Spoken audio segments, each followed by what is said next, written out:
ऐसी छवि अपने मन में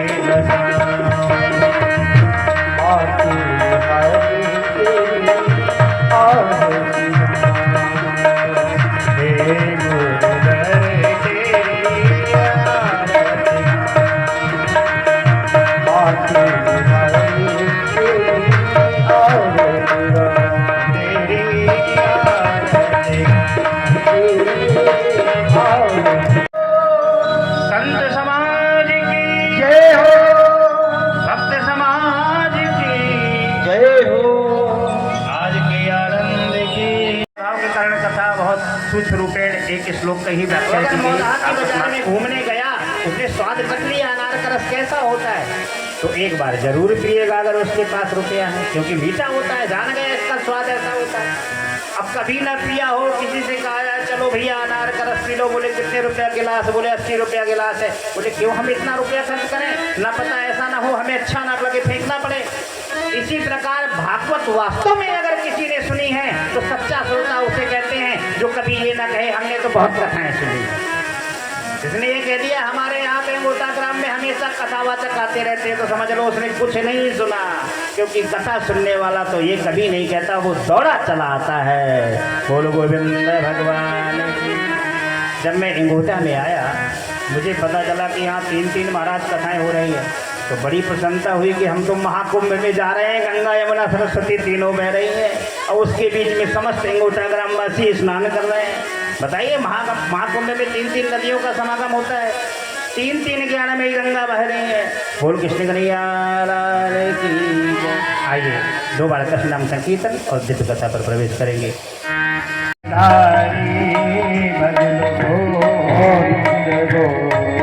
सभी लोग आए।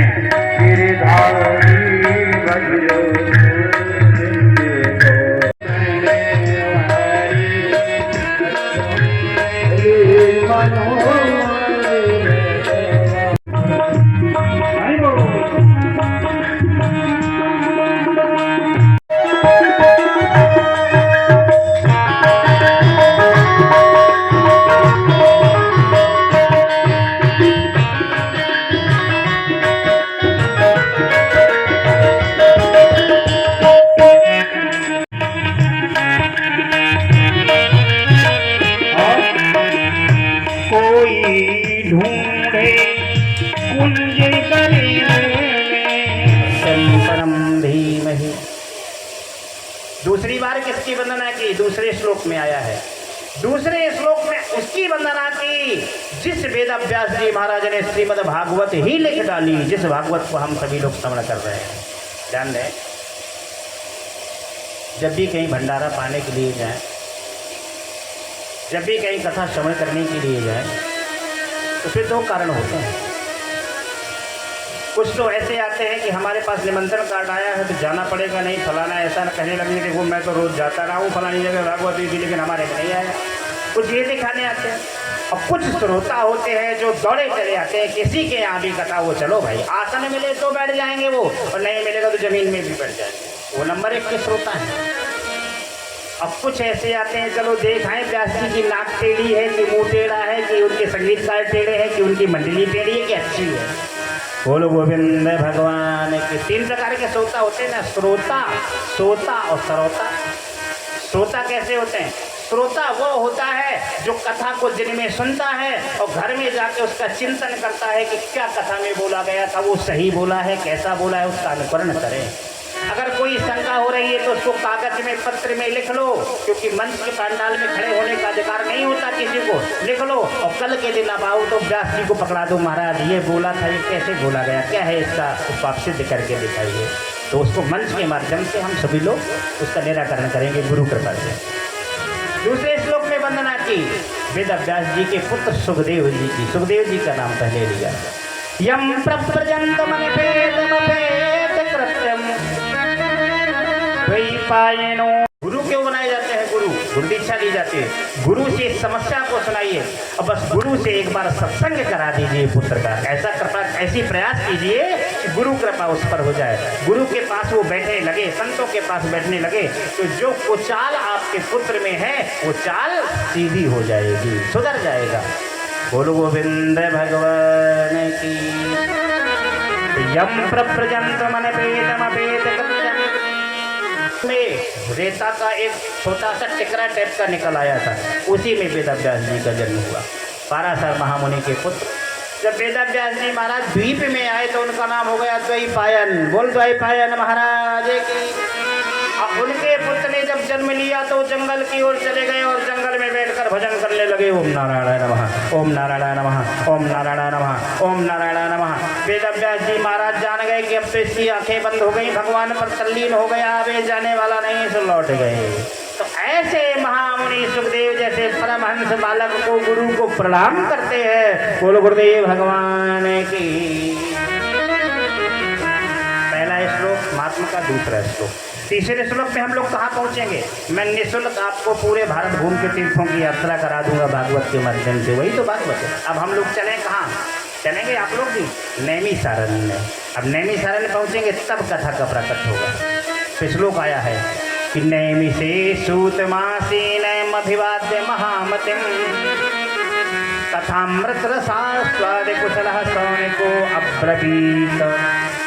नैमिषारण तीर्थ में सौनकादिक 88,000 ऋषि बैठे हैं। नैमिषारण्य किसे कहते हैं? नेमि माने होता है प्रकाश और अरण्य माने होता है जंगल। नैमिषारण्य का संधि विच्छेद करें, नेमि धन प्रकाश, नेमि धन अरण्य इति नैमिषारण्य। एक प्रकाश रूपी चक्र दौड़ता हुआ गया और जंगल में गिर गया तो वहीं एक कुंड बन गई, उसी का नाम बोल गया नैमिषारण तीर्थ, चक्र तीर्थ। बोलो गोविंद भगवान की। ये नैमिषारण्य में चक्र क्यों गिरा? इसका कारण क्या है? एक समय की बात है, सौनकादिक 88,000 ऋषि जंगल पर बैठकर भजन कर रहे थे। उनका मन नहीं लगा, वहाँ दुनिया वालों ने घेरना शुरू किया तो ब्रह्म क्षेत्र चले गए, उत्तराखंड में चले गए। योग साधना के लिए उत्तराखंड सबसे अच्छा तीर्थ है, हरिद्वार क्षेत्र में। वहाँ कंदराओं में, गुफाओं में बैठकर भजन करने लगे। वहाँ भी दुनिया धीरे धीरे घेरने लगी कि बड़े तपस्वी साधु रहते हैं, चलो इनसे अपने नाती को पूछ लें, हमारा नाती की नौकरी लगेगी, हमारे लाला होगा कि नहीं, हमारी बहू हमें परेशान करती वो सही होगी कि नहीं, हमारा फलाना लड़का बिगड़ा हुआ है वो सही होगा कि नहीं। दुनिया घेरने लगती है तपस्वी संतों को। कोई भी मनुष्य इस कलयुग में अगर साधुओं की सेवा करता है तो कुछ ना कुछ चाहता है, तब करता है। या तो धन की कामना, या तो तन की कामना कि हमारी बीमारी दूर हो जाए, या तो अपनी तरक्की विकास की कामना, तभी उनको फल नहीं मिलता। क्योंकि पहले हम गुरुओं की सेवा करें और सेवा करते करते जब गुरु प्रसन्न हो जाएंगे तो मांगने की आवश्यकता नहीं है, वो तो खुद देंगे। तो संत रोने लगेगा, दुनिया वाले जब घेरने लगे कि हमारी समस्या दूर करो, समस्या दूर करें, तो संत खुद समस्या में गिर गए कि दुनिया घेरेगी तो भजन हो नहीं पाएगा, तो हम भजन करें तो क्या करें। गए ब्रह्मा बाबा के पास, जो सृष्टिकर्ता ब्रह्मा है, ब्रह्मा बाबा के सामने जाकर बोले त्राहिमाम त्राहिमाम, रक्षा करो रक्षा करो। ब्रह्मा बाबा ने कहा, अरे साधु हो, आप कोई साधारण संत साधु थोड़ी हो, आपकी उम्र है 1000 वर्ष से लगाकर 1 लाख वर्ष तक की उम्र के साधु थे। ध्यान दें, कोई साधु सतयुग करता। सतयुग में मनुष्य की उम्र कितनी होती थी? 1 लाख वर्ष। कितनी थी? 1 लाख वर्ष। फिर क्या आया? भगवान श्री राजा राघवेंद्र सरकार का काल आ गया। तब क्या हुआ? 1 जीरो हटा दो 1 लाख। कितनी उम्र बची? तो नैमि से सूतमासीना मविवाक्य महामत तथा मृतरसाद कुशल सौन को अब्रवीत। 1000 वर्ष की आयु से 1 लाख वर्ष तक की आयु के साधु सब ब्रह्मा जी के पास रोते हुए पहुंचे। त्राई माम रक्षा करो। बोले अरे दाढ़ी वाले बाबा हो, आपकी 1 लाख वर्ष तक की उम्र है, आपने 10,000 तक एक पैर से खड़े होकर तखंड तप किया, 1 लाख वर्ष तक किया, तब भी ब्रह्मा से पूछने के लिए आए हो, समस्या हरण कराने के लिए आए हो। अरे साधुओं को कहेगी चिंता, अपनी समस्या तो बताओ। बोले कहेगी चिंता है, आप बोलो तो सही। ब्रह्मा बाबा बोले चिंता हमें कछु ना है। बोले एक चिंता है। बोले क्या चिंता? बोले हमें भजन करने के लिए कोई स्थान बता दो, क्योंकि जहाँ हम भजन करते हैं तो हमारी बड़ी बड़ी गाड़ी देखकर दुनिया वाले घेर लेते हैं। कोई कहता है हमें पुत्र दे दो, कोई कहता है हमें व्यापार दे दो, कोई कहता है धन दे दो, कोई कहता है हमारी बीमारी दूर कर दो। तो संतों ने सोचा ये संसार ही छोड़। तो बोले कहाँ जाओगे? ब्रह्मा बाबा ने कहा चिंता ना करो, मैं एक चक्र छोड़ रहा हूँ, इस चक्र के पीछे पीछे तुम दौड़ते जाना, और जहाँ ये चक्र स्थिर हो जाए, गिर जाए, वहीं जाकर बैठ जाना और भजन करने लगना। बोल गोविंद भगवान। चक्र चलता गया। ऋषि दौड़ते गए 3 महीने तक चक्र चला, दौड़ते गए, और दौड़ते दौड़ते कहाँ पहुंचा चक्र?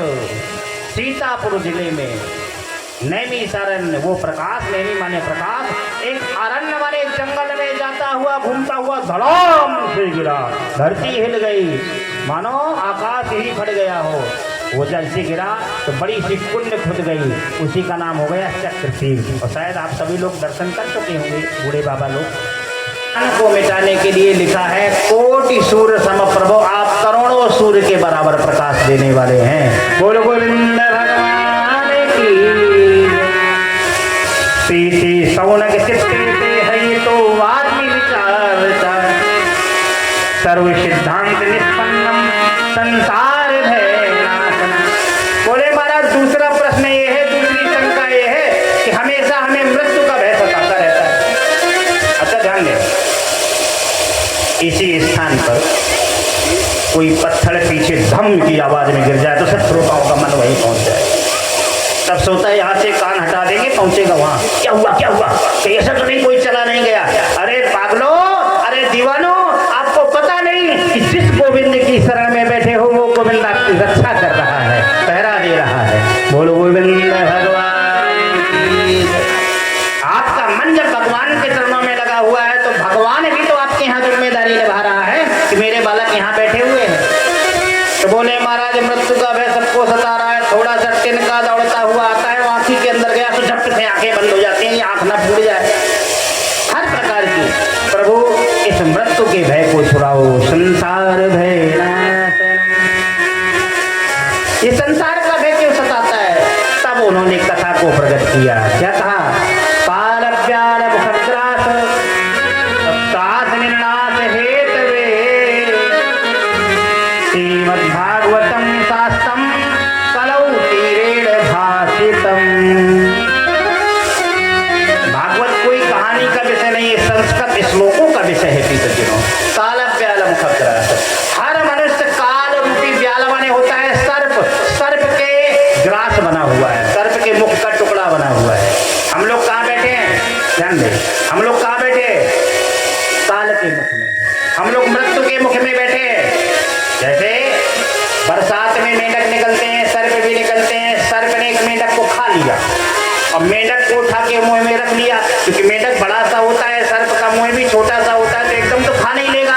पहले मुंह में रखा, अब मुंह में रखा है मेंढक और बैठा कहाँ है? अपने काल रूपी सर्प के मुख में। और उसको दिखाई दिए बरसात के हरे भरे कीड़े, तो मेंढक सोच रहा है आहा कितना सुंदर हमारा भोजन घूम रहा है, शायद ही हमारे मुंह में चला जाए तो हमें आनंद आ जाएगा, क्योंकि उनका भोजन है। लेकिन उस मूर्ख मेंढक को ये पता नहीं कि मैं खुद काल के मुख में बैठा हूं। इसी प्रकार संसारी लोग काल के मुख में बैठे हैं। लेकिन तब भी 1 बीघा जमीन तो खरीद ली, बगल में ये 1 टुकड़ा और डला हुआ है, इसको सीधे दे तो सीधे करे दूं और ना दे तो फिर टेढ़े इसमें कब्जा ही कर लूं। बोलो गोविंद भगवान। 10-10 रुपये में हो, उसी के नाम से उसके गांव में गेट बनवा दिया, अस्पताल बनवा दिया, ये सुविधाएं हो रही हैं। बोलो गोविंद भगवान की। देश के पीछे लड़ते लड़ते जो मर जाता है वो अमर हो जाता है। तो क्या हुआ? बोले महाराज इसका उपाय क्या है कि हमें मृत्यु का भय खत्म हो जाए? तो बोले लिखा कि श्रीमद्भागवतम शास्त्रम कलौ कीरे।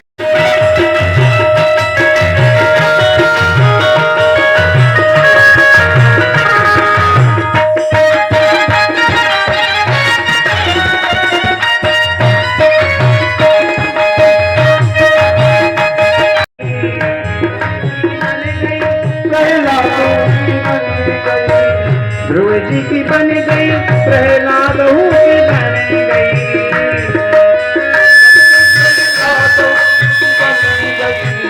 सूर्य चरणों में लाग रे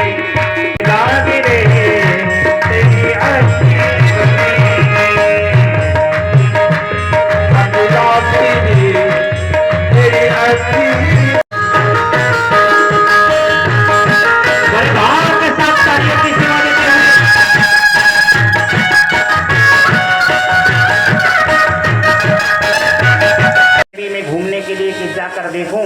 मैंने सुना है कि घर घर में मृत्यु लोक में लड़ाई मची हुई, पति पत्नी की लड़ाई, मोहल्ला वालों की लड़ाई, गांव पड़ोस की लड़ाई, भाई भाई की बंटवारा की लड़ाई, बहुओं बहुओं की लड़ाई, देवरानी जिठानी की लड़ाई, सास बहुओं की लड़ाई और तो और छोटे छोटे बालकों की लड़ाई। बूढ़ों का सम्मान चला गया, बुजुर्गों का सम्मान चला गया, बड़े बड़े युवान पुत्र अपने पिता से जवान लड़ाने लगे। घर के लोगों ने बूढ़ों का सम्मान करना बंद कर दिया। नारद बाबा ने कहा जाकर मैं मृत्यु लोक में देखूं कि मृत्यु लोक इसे क्या कहते हैं? जहाँ हम लोग बैठे हैं क्या है? मृत्यु लोक है। यहाँ व्यक्ति किसके लिए आता है? मरने के लिए आता है। हम सब लोग मरने के लिए आए हैं। हम सब लोग मरने के लिए आए हैं सज्जनों इस संसार में। और उसमें अगर कोई भाई हमें छोड़ के चला जाता है तो हम तो रोते हैं, चला गया चला गया, लेकिन चला गया रोते भी रहते हैं। वहाँ सैया भी तैयार करने लगते हैं, जल्दी इनका सुबह अंतिम संस्कार कर लो, कहीं बॉडी गंद न देने लगे। अगर चला गया तो क्यों उनको फेंकते हो? घर में रख लो, सजा के अलमारी में, रोज दर्शन किया करो। बोल गोविंद भगवान की। लेकिन आप लोग ये तो समझे कि उसमें गया क्या? हाथ पैर नाक कान मुंह से हम लोग प्रेम करते थे, वो तो सामने बैठा है। दादा की मूछें थी बड़ी बड़ी, बड़े बड़े से बाल थे, लंबा चौड़ा सा दादा था, वो तो घर में बैठा है। तो फिर हम लोग रो किसके लिए रहे? क्या उस गया उसमें क्या? ठीक उसी प्रकार जिस प्रकार रेडियो में सेल डले रहते हैं, जब तक रेडियो में सेल रहेंगे तभी तक आप समाचार सुन पाएंगे, गाना भजन सुन पाएंगे, और जब सेल खत्म तो रेडियो का काम खत्म। बोलो गोविंद भगवान। इसी प्रकार उस ब्रह्म की शक्ति जब तक हमारे विराजमान है, अंदर विराजमान है, जैसे कहते हैं आत्मा आत्मा इत्यादि विद्यते तस्मात् परमात्मा स्वरूपा। वही ब्रह्म का स्वरूप परमात्मा है, जो उसी का अंश है आत्मा। जब तक वो आत्मा रूपी जीव हमारे हृदय में रहता है तब तक ये शरीर बोलता है, चलता है और फिरता है। और जहाँ चला गया तो जब चला गया, जब तक जीवित रहा तब तक नहीं, जब चला गया तो वो तो बेचारा मर के चला गया। पीछे वाले कहते हैं राम नाम सत्य है, और जोर से बोलो राम नाम सत्य है, राम नाम सत्य है। जैसे किसी नेता के आगे पीछे नारा नहीं लगाते, फलानी पार्टी जिंदाबाद, इसी प्रकार आगे पीछे राम नाम सत्य है, राम नाम सत्य है। अरे यही राम नाम सत्य अगर उसके मरने के पहले अगर होता थी सज्जनों, तो उसकी मृत्यु सार्थक हो जाती। बोल दिया राम। लेकिन कष्ट तो इस बात का है कि मरने के बाद राम नाम सत्य बोला गया तो उसको लोगों ने अशुद्ध समझ लिया। अगर किसी के यहाँ पंडित जी जाए, पहले दिन राम नाम सत्य करने लगे, बोले महाराज आज ही राम नाम सत्य कर दी तो 7 दिन क्या होगा? तो सुनिए, राम नाम सत्य रोज कहिए। जो राम नाम सत्य रोज कहता है उसके यहाँ असत्य तो कभी हो ही नहीं सकता, उसके यहाँ बाधा तो कभी आ ही नहीं सकती। बताओ राम नाम असत्य है क्या? श्याम नाम असत्य है क्या? बोलो गोविंद भगवान की। तो बोले नारद जी इसका मतलब आप मृत्यु लोक में जितने मरने वाले हैं सबको बचाने के लिए आए हो? बोले नहीं नहीं नहीं नहीं, बचाने के लिए नहीं आया। मैं इस वजह से आया हूँ, मैंने देखा कि संसार में बड़े बड़े धनार्थी लोग, बड़े बड़े पैसे वाले, बड़े बड़े पदार्थी लोग, जो बड़े बड़े पद वाले राजा है, उनकी लड़ाई होती है कि नहीं? क्योंकि कहते हैं महाराज हमारी पत्नी की लड़ाई इस वजह से होती है क्योंकि हमारी कमाई नहीं है। नहीं नहीं नहीं सज्जनों, कमाई से लड़ाई का कोई औचित्य नहीं है। जिसकी करोड़ों की आमदनी होती है उसकी भी बीवी रहती है। जिसकी करोड़ों की आमदनी है, जिसके यहाँ लाखों की संपत्ति का आमदनी है, उसकी भी पत्नी की लड़ाई होती है। तो लड़ाई कहाँ रुकेगी? लड़ाई किसकी नहीं होती? चाह गई चिंता गई मनुआ बेपरवाह। बोले लड़ाई कब रुकती है? बोले जब तक लड़ाई नहीं रुकती, जब तक हमें चाह रहती है। इतना मिल गया और मिल जाएगा। 2 पहिया वाली साइकिल हमारी नई आ जाए, आ गई, नई आ गई, साइकिल आ गई। बोले एक मोटरसाइकिल और ले ले, मोटरसाइकिल भी आ गई। अब धीरे धीरे 4 पहिया पर नजर गड़ी। बोले एक मकान बन जाए, फिर 4 पहिया और आ जाए, वो भी आ गए। बोले अब एक ट्रक और खरीद लें, वो भी आ गया। बोले अब एरोप्लेन की यात्रा और करूं, एरोप्लेन की यात्रा भी कर ली। बोले अब हेलीकॉप्टर एक पर्सनल और खरीद लूं, पर्सनल हमारा विमान हो जाए। आकांक्षाएं कभी मिटती नहीं है सज्जनों। तो नारद जी क्या कह रहे हैं? राजा भी कुछ पाने की इच्छा करे कि मुझे ये मिल जाए, मुझे वो मिल जाए, तो कहेगा राजा है वो तो भिखारी है। फिर कहेगा राजा वो तो भिखारी है। राजा को तो ऐश्वर्य में रहना चाहिए, अपने स्वाभिमान में रहना चाहिए, जनतंत्र जनता की सेवा में लगे रहना चाहिए, और वो जनता उसकी सेवा में लग जाती है। बोलो गोविंद भगवान। बोले मैं गया मृतलोक में भ्रमण कर रहा था। कहाँ गया? अहम तो पृथ्वी में, या तो पृथ्वी में घूमता हुआ, ज्ञात्वा सर्वोत्तमामिति, मैंने अनेक स्थानों में देखा। कहाँ गया? पुष्करम चा प्रयागम चा, पुष्कर गया। पुष्कर कहाँ? पीछे चलो राजस्थान, वहाँ ब्रह्मा बाबा की मूर्ति पूजा होती है। देवी नारायण नारायण। बोले महाराज मेरे ऊपर कृपा करो, मेरी कष्ट को दूर करो। बोले देवी तू तो युवती है, तुझे कोई बीमारी नहीं, कोई कष्ट नहीं, जमुना नदी के किनारे दर्शन कर रही है, सुंदर स्वस्थ दिख रही है। बोले तू तो स्वस्थ है, लेकिन तेरे अगल बगल ये कौन लेटे हैं? बोले यही तो समस्या का कारण है। ये 80-80 साल के मेरे पुत्र हैं। माँ की उम्र कितनी? 20 वर्ष, और पुत्रों की उम्र कितनी? 80-80 वर्ष। मानो 80 साल के बुढ़ापा ने आकर घेर लिया हो। कहते नहीं है किसी की माँ मोटी ताजी हो और जो 10-10 साल के बालक हैं वो अरहर की डंडी की तरह सूखे दिखें, तो लोग कहते हैं घर के अंदर माल छान की खा जाती है, मट्ठा पिला देती है। बोलो गोविंद भगवान की, तभी तो मोटी ताजी है।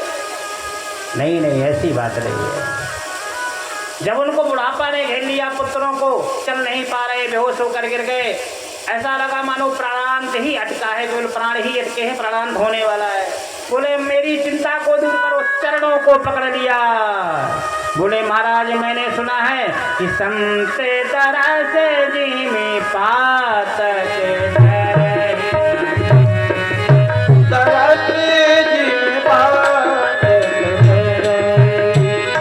संत हृदय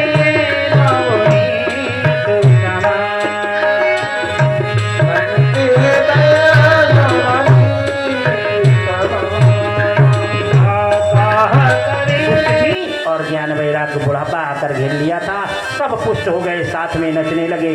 बोल गोविंद भगवान की। मेरी लगी श्याम संग प्रीत की दुनिया क्या जाने, मेरी लगी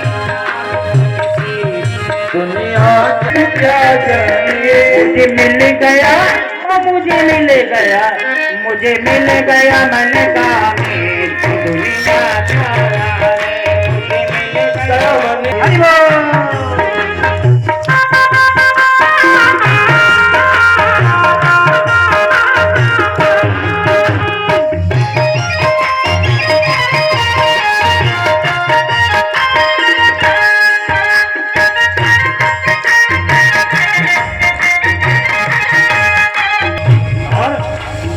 हुई दीवानी मैं तो जब से, हुई दीवानी मैं तो जब से, हुई दीवानी मैं तो जब से, मन नहीं टिकता तब से, मन नहीं टिकता तब से। इनका धन लूट लिया और मार दिया, तब भी भगवान ने इस पर कृपा की।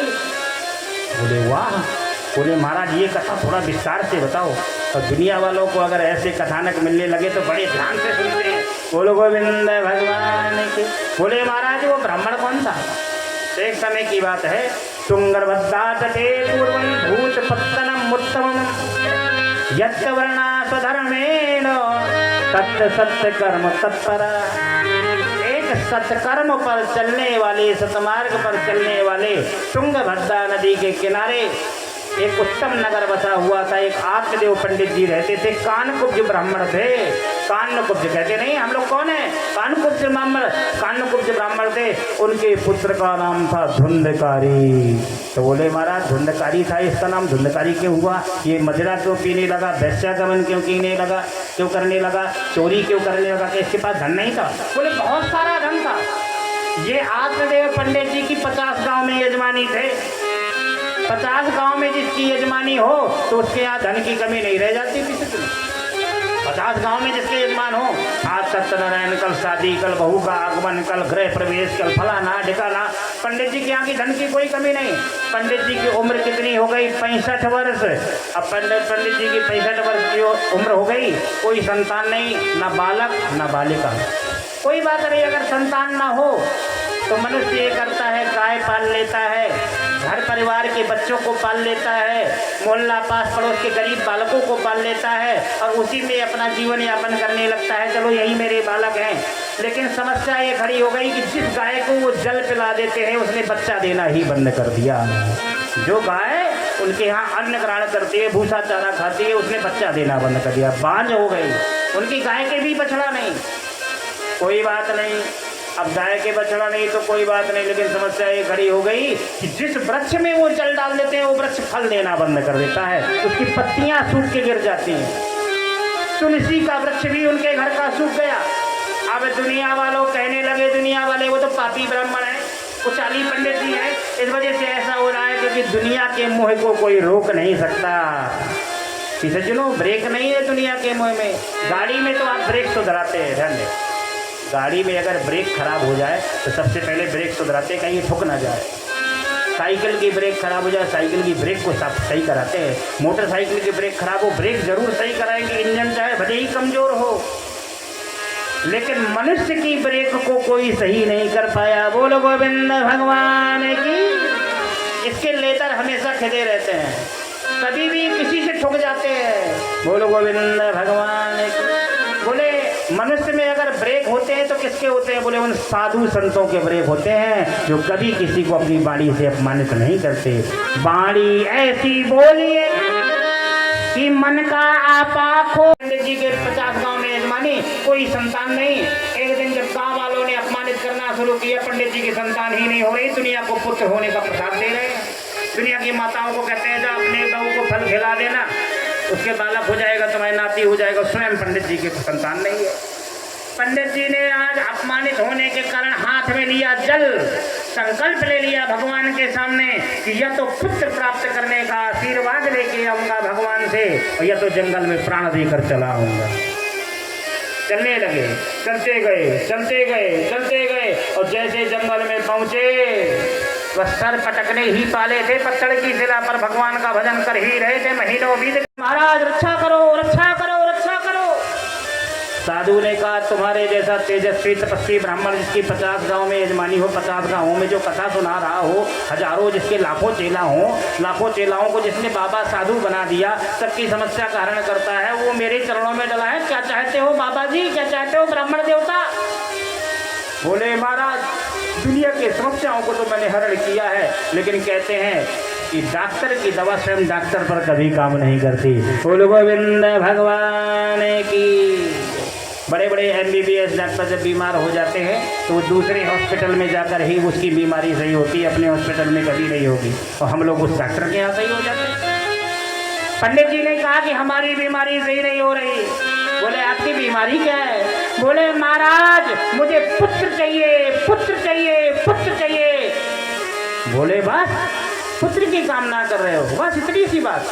वो भगवान स्वरूप साधु ही थे, स्वयं भास्कर देव भगवान सूर्य ही बनकर आ गए थे संत का रूप धारण करके। बोले संतान चाहिए, रुक लो मैं देखता हूँ तुम्हारे भाग्य में संतान है कि नहीं। जब उन्होंने दिव्य दृष्टि से देखा तो कह दिया 7 जन्म तक तुम्हारे कोई पुत्र नहीं होगा। जब 7 जन्म तक कोई संतान नहीं होगी ये कह डाला तो चरणों में सर पटकने लगे।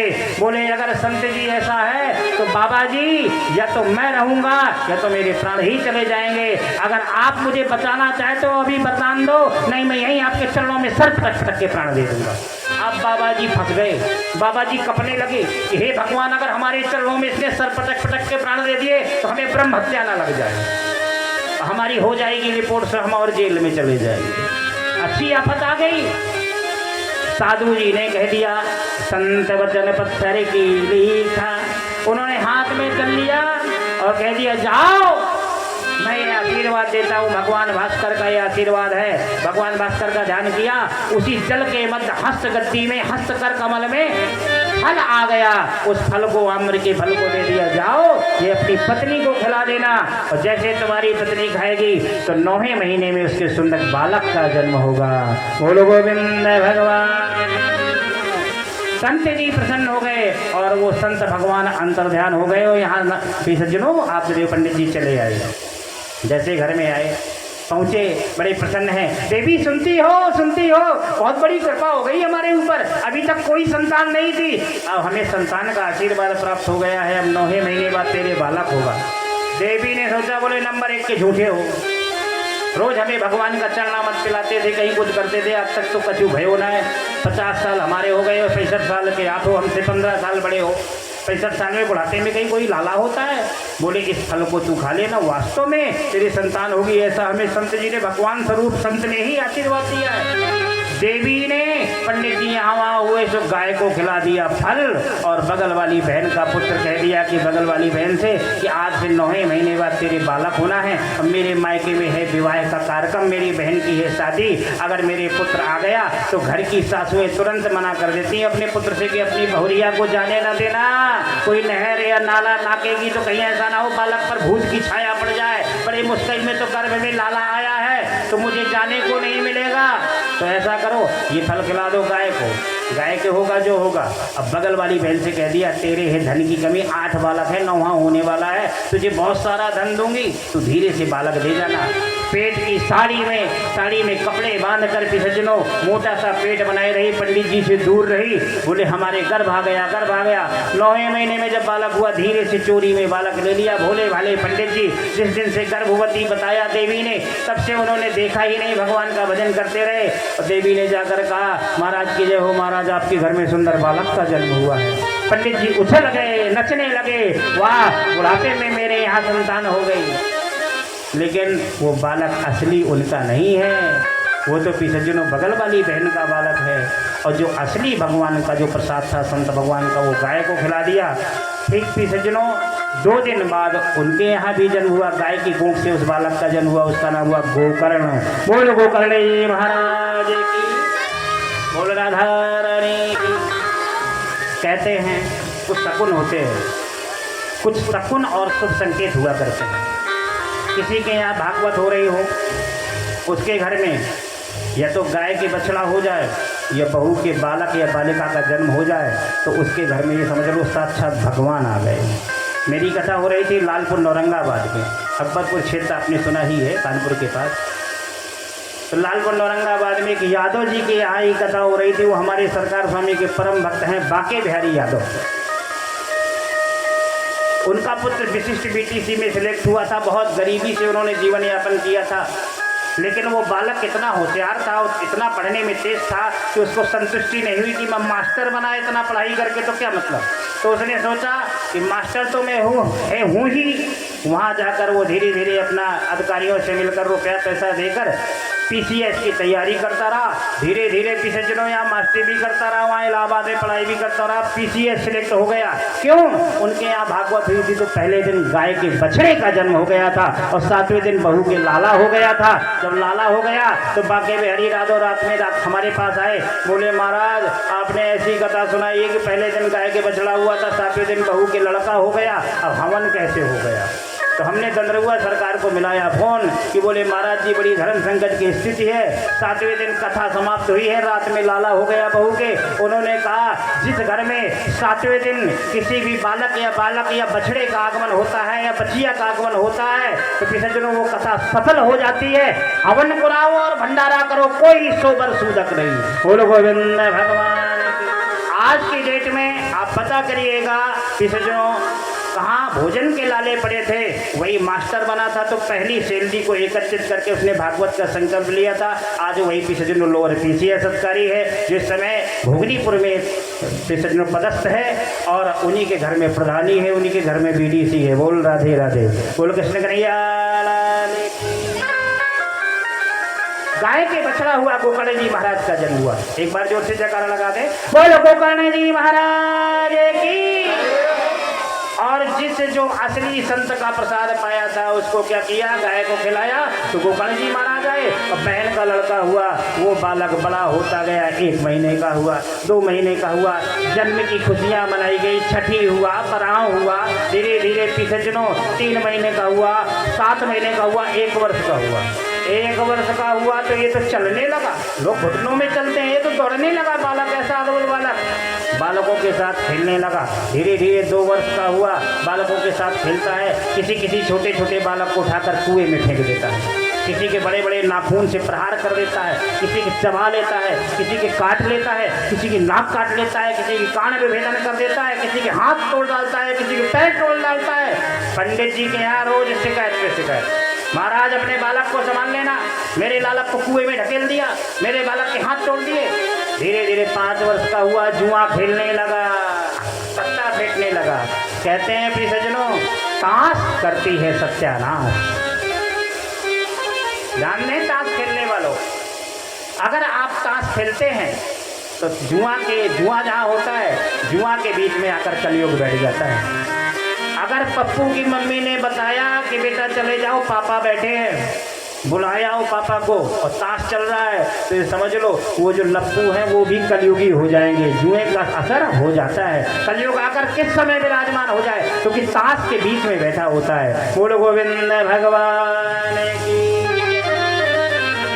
इस प्रकार जुआ खेलने लगा, मदिरा पान करने लगा। धीरे धीरे समय आया, बिगड़ गया वो बालक, क्योंकि संत के प्रसाद का अपमान किया था।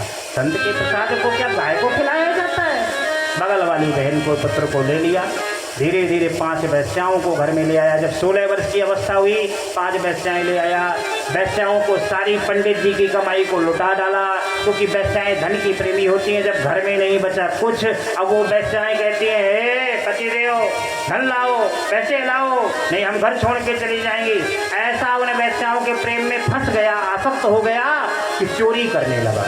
चोरी करते करते एक दिन पिछजनों रात में 12 बजे गाड़ी बैल में लाद कर सामान लाया, सोना चांदी मड़ी वाले के आभूषण।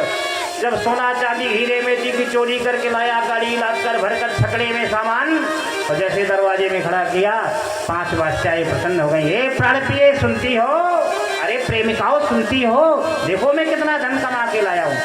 वैश्याएं बहुत प्रसन्न हो गई, हमारे पतिदेव बहुत कमाऊ है।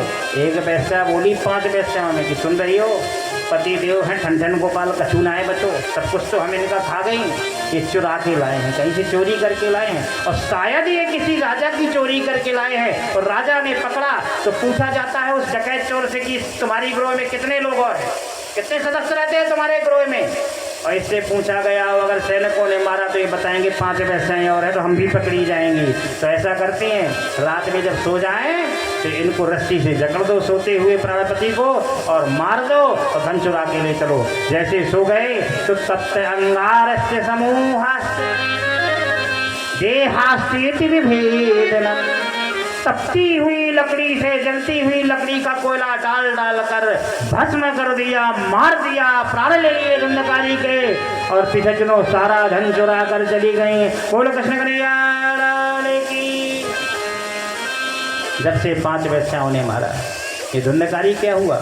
धुंधकारी बन गया प्रेत, क्योंकि एक्सीडेंट दुर्घटना से, सुसाइड करने से, फांसी लगाने से, जहर खाने से, लाइट का करेंट लगने से, भौतिक वस्तुएं हैं, प्यास से, सर्प के काटने से, प्यास माने पानी का प्यासा हो, भूखा हो मनुष्य, भूख के कारण उसके प्राण चले जाए, उस व्यक्ति की जब तक आत्मा तृप्त नहीं होती, जब तक उसको श्रीमद् भागवत की कथा न सुनाओ। इसी वजह से भागवत रखी जाती है। बोल भागवत भगवान की। इसी वजह से जिसके पितृदोष लगा होता है तो कथा कब सुनते हैं लोग? पितृपक्ष में। कब? पितृपक्ष में सुनते हैं, पितरों की शांति के लिए। और यह पितृपक्ष में हो सके अगर कथा नहीं हो पा रही तो मूल पाठ ही करवा लो, तो पितृ शांत हो जाते हैं। इस प्रकार की जब घटना हो जाती है तो उनको शांत करने के लिए भागवत ही सुनाई जाती है। जब प्रेत बन गया, गांव वाले जब दरवाजे से निकलते हैं, पंडित जी घर से घर छोड़कर चले गए, जब 5 वेश्याओं को रख लिया तो आत्मदेव पंडित जी को मार मार कर धन छुड़ाने लगा। उनने चाबी फेंकी, चले गए पंडित जी जंगल में। माता को मारा, माता ने कुआं में गिरकर प्राण दे दिए। घर में नहीं बचा कोई भी, बिना राजा की फौज हो गई, बिना लगाम का वो पुत्र हो गया, कोई डांटने वाला नहीं रहा। पुत्र ने पाप किया प्रिय सज्जनों, तो पुत्र को भी मार दिया। आज वेश्याओं ने जब 5 वेश्याओं को ले आया, प्रेत बन गया। अब गांव वालों की ये स्थिति हो गई, जब प्रेत बन गया तो जैसे द्वारे से, तो दरवाजे से, गोकर्ण महाराज के दरवाजे से जब कुछ लोग रात में निकलते हैं, कभी भैंस बन के दिखाई देता है, कभी भेड़ बन के दिखाई देता है। शायद आपको भूत प्रेत की कभी छाया दिखी हो, ये दिखाई दिया। और जब वहाँ गए तो कुछ ऐसे होते हैं, हवा होती है, वो हू हा हा की आवाज करता हुआ वो प्रेत जब गांव वालों को सताने लगा तो गांव वालों ने सोचा चलो अब इनके भैया केवल बचे हैं, पिताजी चले गए, माताजी चली गई, केवल भाई बचे हैं। कौन? गोकर्ण जी महाराज। तो चलो गोकर्ण जी महाराज को बताएं, गोकर्ण जी महाराज को सूचना देंगे कि तुम्हारा भाई 5 वेश्याओं के द्वारा मारा गया है, प्रेत बन गया है, उनके लिए मुक्ति का कोई उपाय कर लो। जब पहुंचे तो हरिद्वार में बैठे गोकर्ण जी महाराज, ओम नारायण नमः, ओम नारायण नमः, ओम नारायण नमः, ओम गोविंदाय नमः भजन कर रहे थे। गंगा जी के किनारे बोले महाराज की जय हो। महाराज आप यहाँ हरिद्वार में बैठे हुए भजन कर रहे हैं, लेकिन पता है आपके पिताजी को खूब मारा धुंधकारी ने, आपके भाई ने, तो पिताजी घर छोड़कर चले गए। आपकी माता को भी मारने लगा तो माताजी ने सूखे कुएं में प्राण दे दिए। और आप बचे तो आप घर छोड़ के चले आए भजन करने, धुंधकारी मारा गया। आपके घर में चिड़िया भी नहीं बैठती, अंधेरा डाला रहता है, भूत प्रेत रहने लगे, उनका कोई मुक्ति का उपाय करो। गोकर्ण जी महाराज पहले रोए कि मेरा भाई चला गया, क्योंकि भाई कितना भी कुचाली हो, कितना भी कुकर्मी हो, लेकिन भाई की जब मृत्यु हो जाती है तो एक भाई को कष्ट होता है। कष्ट हुआ, उन्होंने वहीं गया, पिंडदान किया, श्राद्ध किया, पितृ कर्म किया, पितृ सूक्त का पाठ किया, अनेक अनेक कर्म किए सुकर्म, लेकिन मुक्ति नहीं मिली। जब मुक्ति नहीं मिली घर में आए। अब गोकर्ण जी महाराज को तो ये है कि मैंने यहाँ गया, पिंडदान कर लिया, श्राद्ध कर लिया, ब्राह्मणों को भोजन करा लिया तो मुक्त हो गया हमारा भाई। और जब अपने गोकर्ण जी गांव में आए उत्तम नगर में, रात में अपने ही दरवाजे में 12 बजे रात में पैदल चलते हुए हरिद्वार से आए, पैदल पद यात्रा होती थी तब, और आके उन्होंने अपना अंगोछा बिछाया और लेट गए। सो ही रहे थे तो रात में हू हा हा की आवाज आई, ऐसा लगा मानो कोई प्रेत ही पुकार रहा है। तुरंत ही गोकर्ण जी महाराज की नींद खुल गई। बोले हे भाई तुम्हारा नाम क्या है, तुम कौन हो, अपना परिचय दीजिए। जैसे कहा अपना परिचय दो, तुम कौन हो, तो उस धुंधकारी रूपी प्रेत ने बोलना शुरू किया। वो जान गया ये मेरा भाई है, मुझे मुक्त कर देगा, तो तुरंत कह रहा है बचाओ बचाओ। क्या बोला? अहम भ्राता त्वदीयोऽस्मि धुंधकारी नामुता है, मैं तुम्हारा ही भाई धुंधकारी हूँ। तो बोले अरे भाई तुमने कौन से ऐसे कुकर्म किए, तुम इस ऐसे पिता की संतान हो जिनके पिता वेद विशारद द्विज श्रेष्ठ ब्राह्मण थे, वेदों को जानने वाले थे, पुराणों को जानने वाले थे, अनेकों जनमानस को उन्होंने साधु बना दिया, ज्ञानी बना दिया। मुझे तानी अनेक गांव वालों बैठे थे। गांव वालों ने कहा ये पंडित जी नंबर 1 के झूठे हैं कथावाचक, जो व्यास जी कथा सुना रहे थे गोकर्ण जी महाराज। गोकर्ण जी महाराज कह रहे थे सब लोग मन लगाकर कथा सुनो, सबको बराबर फल मिलेगा, लेकिन विमान तो यहाँ धुंधकारी के लिए अकेले आया है। बोले महाराज हम नहीं जाएंगे, अभी कथा पूरी नहीं हुई, फिर कथा सुनाओ। आपके यहाँ कथा में भेद हो गया, भेद हो गया। बोले कैसे भेद हो गया? बोले आपने कहा था सबको विमान आएगा, लेकिन विमान केवल धुंधकारी को क्यों आया, हमें क्यों नहीं आया? बोले उसका कारण है, धुंधकारी प्रेत था, उसको पता था कि मैं प्रेत बन चुका हूँ। प्रेतों को भूतों को कोई कथा सुनाने के लिए बुलाता है। धन्य है मेरा भाई भागवताचार्य था, तो उसने तो मुझे कथा सुना दी, लेकिन कोई अन्यत्र भाई भूत को बुलाएगा क्या कथा सुनने के लिए? और शायद अगर मेरा भाई कथावाचक न होता तो कौन कथा सुनाता, भूत को कोई बुलाता। तो मैं मुक्त हो गया, तो मैंने तन्मयता से उस धुंधकारी ने कथा सुनी।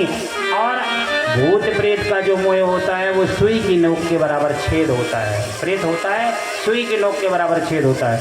अब जब सुई की नोक जिस सूजी से हम कपड़ा सिलते हैं, सुई की नोक के बराबर हमारे मुंह का छेद हो, तो क्या आप खीर खा सकते हैं, जलेबी खा सकते हैं, दूध पी सकते हैं? कुछ नहीं जाएगा मुंह में। तो क्या किया?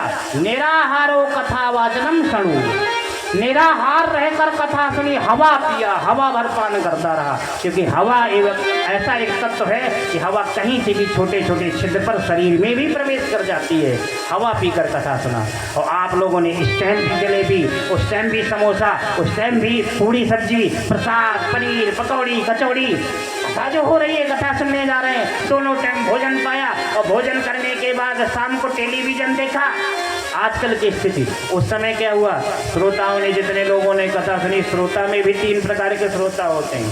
श्रोता नंबर 1 का श्रोता। श्रोता किसे कहते हैं? श्रृणुयाम कथायाम हृदयम धारयति, जो कथा को सुने और हृदय में धारण कर ले, उसी का नाम श्रोता। और सोता किसे कहते हैं? सोता उसे कहते हैं कि ये घर की बहुएं माताएं बैठी हैं, घर में पहुंची, अब इनके नाती भी हो गया है। तो बहू ने कहा, ए मत माता जी, ऐसा करो लाला को खिलाओ, लाला रो रहा है, नहीं रोटी मिलने वाली नहीं, तो दादी खिला रही है लाला को। और लाला को खिलाते खिलाते दोपहर में सो नहीं पाई, तो कथा में आ गई, तो खम्भे का लिया सहारा, एक हाथ का घूंघट वाला और चक्की लेने लगी। क्यों? कोई देखने वाला नहीं है। लेकिन बेचारे ये पीछे वाले बाबा क्या करें, इनके तो कोई घूंघट भी नहीं। उसे कहते हैं सोता। कथा में अधिकतर नींद आएगी, ये नियम होता है, कथा में अधिकतर नींद आएगी। क्यों? नींद क्या है? कुंभकर्ण की 2 पत्नी हैं, तंद्रा और निद्रा। जब भगवान की कथा होती है, कुंभकर्ण की पत्नी जो होती है, कुंभकर्ण आदेश करता है, जाओ अपना काम दिखाना शुरू करो, तो ये भगवान के भक्तों पर असर डालने लगती है। जहाँ कुंभकर्ण की पत्नी आकर बैठी, आलस आने लगा। तंद्रा माने आलस और निद्रा माने नींद। जहाँ नींद में सो गए तो कहे की कथा, दुनिया की कथाएं चली गई। बोलो गोविंद भगवान। धुंधकारी के लिए विमान आ गया। जब धुंधकारी को विमान आया, गाँव वालों ने कहा कथा में भेद हुआ, कैसी ये भगवान की कथा है? आपने कहा था सबको बराबर प्रसाद मिलेगा। भगवान के पार्षद खड़े थे बगल में, ये गांव वाले सब एकत्रित हुए, व्यास जी को अपमान करने के लिए तुल गए। व्यास जी के पास पहुंचे, गोकर्ण महाराज के पास। तो गोकर्ण महाराज की रक्षा करने के लिए चारों पार्षदों ने हाथ में हाथ लगा के व्यास जी को घेर लिया, क्योंकि व्यास और पारिषद की रक्षा भगवान गोविंद की जिम्मेदारी हो जाती है। 7 दिन की। बोलो गोविंद भगवान की। जैसे मैं अपनी बात बता दूं, अनेक बाधाएं आती हैं। कल कलश यात्रा हो रही थी, कलश यात्रा में बग्घी और जितने भी साधन थे सब फुल हो गए थे। तो हमारी गाड़ी में पंडित जी लोग बैठे थे, तो एक ड्राइवर ने पकड़ लिया गाड़ी को, बेचारे वो किसी प्रकार नहीं जान पाए, तो गाड़ी की फंक्शन ही ऑफ कर दिए, तो गाड़ी बीच में बंद। अब पीछे का बग्घी, आगे डीजे। तो बोले गाड़ी खराब, हम बग्घी में बैठे, हमारा कथा से मन गया बाहर, गाड़ी में मन पहुँच गया, ले वो लग गई चपत। लेकिन गाड़ी को कुछ नहीं हुआ था, वो चला ही नहीं पा रहे थे। बोलो गोविंद भगवान की। मतलब अनेक टेंशन समस्याएं आती है, लेकिन हमारे गोविंद का सच्चा प्रेम है, तो उन बाधाओं को दूर करने के लिए भगवान गोविंद आ जाते हैं। बोलो गोविंद भगवान की। जब गोकर्ण महाराज के पास में आने लगे गांव वाले, धीरे धीरे चलो देखते हैं व्यास जी को, चलो देखते हैं व्यास जी को। तो भगवान के पार्षद बोलने लगे, बोले सुनो गोकर्ण ग्रामवासियों, व्यास जी की कोई गलती नहीं है, व्यास जी ने तो कथा सबको बराबर सुनाई। धुंधकारी के लिए विमान इस वजह से आया क्योंकि इसने एक आसन पर बैठकर, अखंड आसन पर बैठकर, बांस के ऊपर, 7 गांठ के डंडे के ऊपर, 7 गांठ का जो बांस है उस डंडे के ऊपर बैठकर कथा सुनी। आजकल डल्लभ के गद्दे में भी जो बैठता है, तो ऐसे करता है, ऐसे करता है, पैर दर्द करता है, कमर दर्द करती है, थोड़ी देर में लपशंका लगाती है, प्यास लगाती है, जल भी नहीं पिया सारा दिन, अखंड कथा सुनी। और कथा सुनने के बाद रात में बेचारे को चिंता है कि मैं प्रेत बन गया हूँ, मुझे क्या कोई कथा सुनाता। तो रात में भगवान गोविंद का नाम जप करता है, ध्यान करता है, गोविंद गोविंदाय नमः, गोविंदाय नमः। किसी प्रकार मैं मुक्त हो जाऊँ, मैंने पाप जो किया है। तो उस चिंता में इसने मेहनत की, तपस्या की, तो ये मुक्त हो गया। और आप लोगों ने इस टाइम भी भोजन किया, उस टाइम भी भोजन किया। घर में गए, बोले व्यास जी तो कथा अच्छी कर रहे हैं, लेकिन तबला की ताप सही नहीं है। बोले तबला की थाप तो सही है। बोले हारमोनियम की टून सही नहीं है। बोले टून तो सही नहीं। बोले साउंड सही नहीं है। बोले साउंड तो सही है। पंडाल सही नहीं। बोले पंडाल तो सही है। व्यास जी की नाक टेढ़ी है।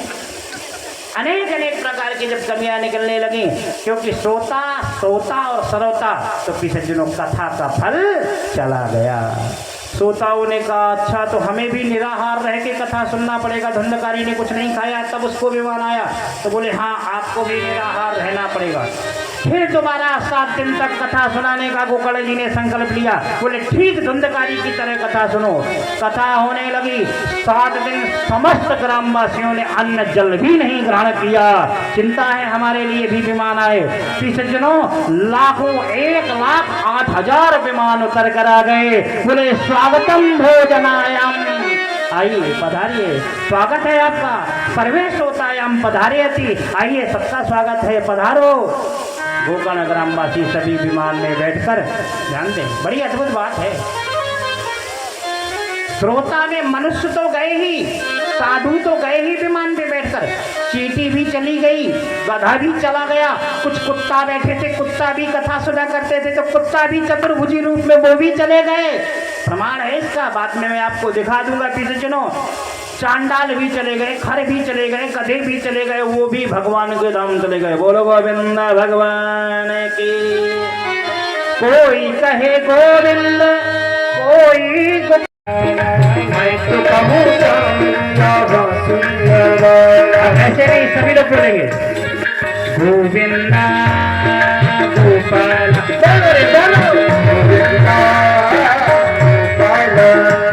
रुक लो 1 मिनट, देखो बोल रहे हैं कि नहीं, सभी लोग बोलिएगा गोविंदा गोपाला। बोलो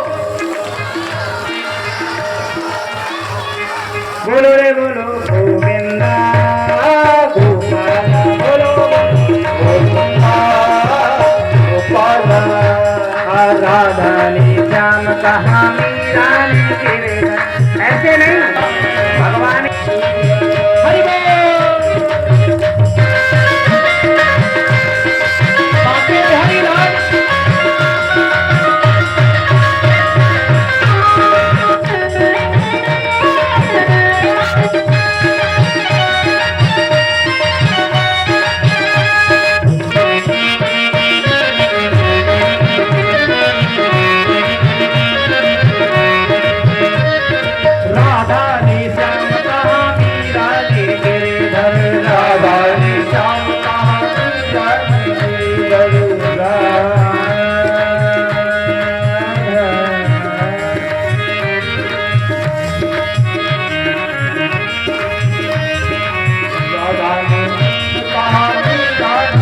हरि बागडोर संभाल लूंगा, और जिसकी बागडोर से भगवान के हाथ में हो तो उसका रथ कभी पलट नहीं सकता। ध्यान दें, जब भी अब आप कोई भी वाहन चलाएं, चाहे वो आपकी मोटरसाइकिल हो, चाहे गाड़ी हो, चाहे स्कॉर्पियो हो, चाहे बैलगाड़ी हो, चाहे साइकिल हो, या कुछ भी हो, तो उसमें जब आप बैठिए तो कहिए भगवान मैं बैठने जा रहा हूँ, बस चलाइए आप, हम तो चलाना जानते नहीं। और सच बात बताएं, मैं भी गाड़ी अपनी स्वयं चलाता हूँ, लेकिन कह देता हूँ भगवान संभालिए आप, हम तो केवल हाथ रखे हैं। तो भगवान ने कई अलग बचाई। बोलो गोविंद भगवान। बैठ गए, भगवान कृष्ण ने रथ चलाना शुरू किया। भगवान ने कहा ऐसे काम बनने वाला नहीं है, हनुमान जी आप भी आ जाओ। तो भगवान हंसने लगे। हनुमान जी बोले प्रभु मजाक ना करो, हाथ ना करो। बोले मुझे क्यों बुला रहे हैं? बोले ये धोने जा रहा है।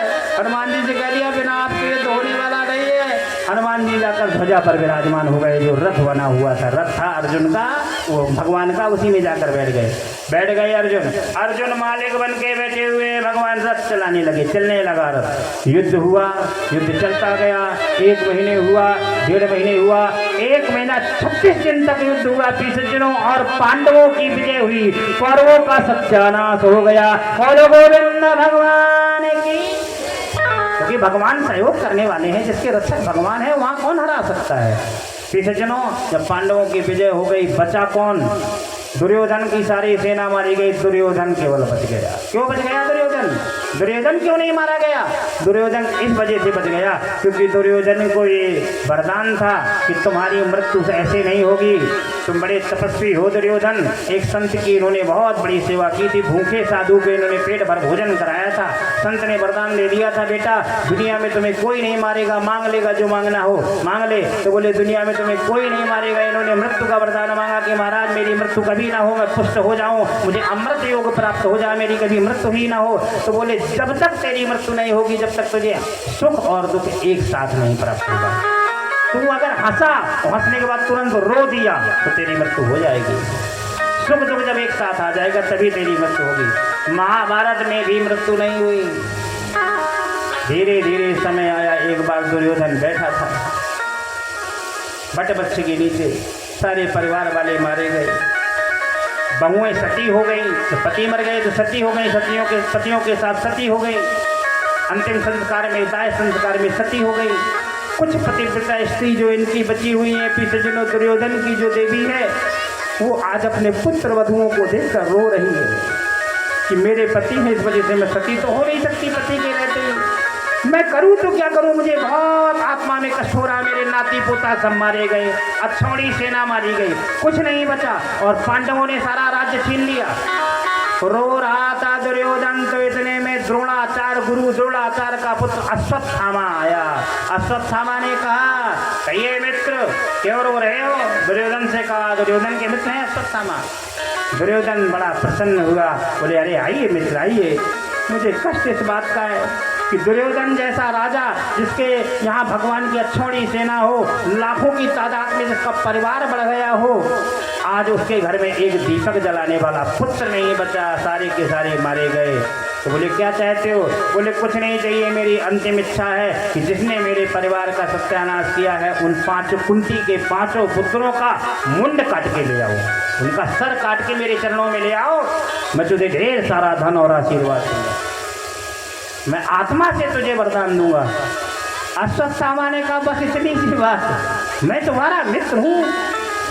मित्र तो वो होता है जो अपने मित्र के दुख को देखकर जो दुखी हो जाए वो मित्र है। जो मित्र किसी मित्र के दुख को देखकर सुखी हो जाए वो मित्र नहीं है, वो नंबर 1।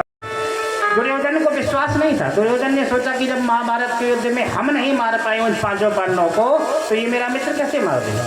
अश्वत्थामा गया, एक रात पहले गया, एक अर्धरात्रि 12 बजे पहुंचा और देख आया शयन कक्ष में कि कहाँ वो 5 पांडव लेटते हैं, क्योंकि भगवान कृष्ण का पहरा रहता है। भगवान कृष्ण जिसकी रक्षा कर रहे हो उनको कौन मार सकता है। जैसे गया देख आया कहाँ लेटता है, कहाँ लेटते हैं कुंती के 5 पुत्र अर्जुन भीम नकुल सहदेव, क्योंकि इनके मुझे कल रात में मुंड काटना है। देख के गया तो प्रियजनों उत्तर दिशा में एक स्वर्ण कक्ष बना हुआ है, शयन कक्ष, सोने का कमरा, उसमें गए। भगवती पीठ सूत के आसन बने हुए, पीठ पीले सूत के प्रियजनों पटका बने हुए, 5 पांडव चद्दर ओढ़े हुए सो रहे थे। जान गए कि उत्तर दिशा में ये 5 पांडव फलाने फलाने शयन कक्ष में फलाने नंबर के कमरे में सोते हैं राजमहल में, मैं कल आऊँगा और इन 5 पांडवों के सर काट लूँगा। जैसे ही ये घर चला गया और बताया दुर्योधन से, चिंता ना कर, मैं देख आया हूँ कहाँ सोते हैं 5 पांडव, कल तुम्हारे सामने 5 पांडव के मुंड चरणों में डाल दूंगा। जैसे ही गया ये बात बताई, दुर्योधन बड़ा प्रसन्न हुआ कि कल मेरे दुश्मनों के प्राण चले जाएंगे, मुझे शांति मिलेगी आत्मा में। और जैसे ही कल जाने का समय आया तो भगवान गोविंद आए, बोले अर्जुन भीम नकुल सहदेव इधर आओ। तुरंत आए, जी प्रभु, जिनने प्राण रक्षा की हो, जिनने भगवान ने उनके प्राण को बचाया हो, उनके धर्म को बचाया हो, उनके राज्य क्षेत्र को पुनः वापस दिलाया हो, तो उनकी बात क्यों नहीं मानेंगे। तुरंत ही बुलाया, मेरे पास आइए, तुम्हारे पास आपातकालीन संकट आने वाला है। बोले क्या? बोले तुम शयन कक्ष में नहीं सोगे, आज शयन कक्ष में तुम द्रौपदी के जो 5 पुत्र हैं उनको सुला दो। बोलो गोविंद भगवान। द्रौपदी के 5 पुत्र थे अबोध बालक। बोले जिस चद्दर में जिस आसन में आप सोते हो वहाँ सुला दो, तुम दूसरे कमरे में ले सोगे। भगवान गोविंद ने इतना कहा, तुरंत मान गए, जाकर दूसरे कमरे में लेट गए। अश्वत्थामा आया, वो तो जान गया था कि उत्तर दिशा में फलाना जो कमरा है वहां लेटते हैं कौन, पांचों पांडव। चद्दर से ढके हुए, भगवान ने चद्दर से ढक दिया। द्रौपदी के 5 पुत्र लेते थे, उन 5-5 वर्ष के नन्हे बालकों के मुंड काट लिए और काट के पीली पीली चलरिया में लपेटा, अश्वत्थामा ने कंधा में रखा, हंसता हुआ जोर से ठहाका मारता हुआ दुर्योधन के पास गया। मित्र में आ गया, मित्र में आ गया, तेरी इच्छा को पूर्ण कर दिया। दुर्योधन ताली बजा के हंसा, वाह, आज मेरी इच्छा पूर्ण हो गई। जो कार्य मैंने नहीं कर पाया, ये मेरा सच्चा मित्र है, इसने करके दिखा दिया। कह दिया ऐसे नहीं, अभी मुझे शांति नहीं मिली, अभी मुझे शांति नहीं मिली। इस चद्दर को खोल और दिखा इसमें मुंड है कि क्या है। जैसे खोला तो उसमें तो 5 पांडवों के मुंड नहीं है, अबोध 5-5 वर्ष के बालकों के मुंडों को देखा तो पहले तो हंस रहा था दुर्योधन, और जैसे ही द्रौपदी के अबोध बालकों को देखा तो रोने लगा। वो, अरे मूर्ख, मैंने इन अबोध बालकों के मुंड काटने को नहीं कहा था, तूने हत्या कर दी, पाप कर दिया। रोने लगा तो प्राण चले गए दुर्योधन के। बोलो गोविंद भगवान, क्योंकि कह दिया था जब तुम्हें सुख और दुख एक साथ हो जाएगा तो तेरी मृत्यु हो जाएगी। दुर्योधन ने सज्जनों जैसे ही दुर्योधन के सामने गए, अब अश्वत्थामा को और कष्ट हुआ कि मैंने मित्र के जीते जी उसकी इच्छा को पूर्ण नहीं कर पाया। चिंता ना करो, द्रौपदी के 5 पुत्रों को तो मैंने मार ही दिया गया। अब मन्नु का एक पुत्र होने वाला है। अब मन्नु की पत्नी का नाम क्या था? अर्जुन का पुत्र कौन था? अब मन्नु की पत्नी का नाम क्या था? उत्तरा। उत्तरा के गर्भ में एक बालक था। बोले एक बालक इनके गर्भ में है जो पौत्र वधू है इनकी, अब मन्नु की पत्नी, उसके भी बालक होने वाला। अगर वो बालक हो गया तो पांडवों का कुल बढ़ने लगेगा, इसी से वंश चल जाएगा। इसको भी गर्भ में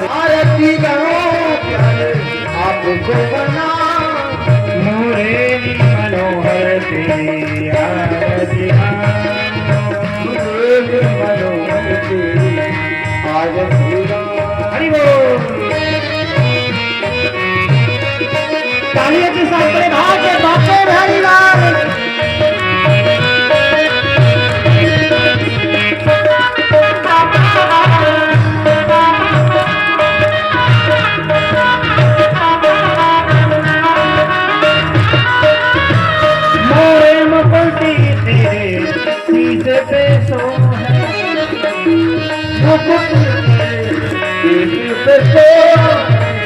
प्यारी बंसी मुनि मन मोहे, प्यारी बंसी मुनि मन मोहे, प्यारी बंसी मुनि मन मोहे, प्यारी बंसी मुनि मन मोहे।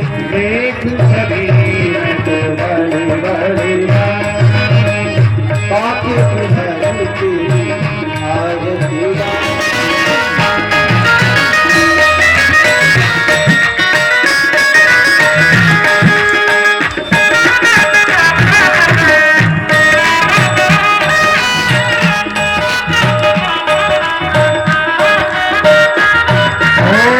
चरणों से निकली है गंगा प्यारी, जिसने सारी दुनिया तार, जिसने सारी दुनिया तार।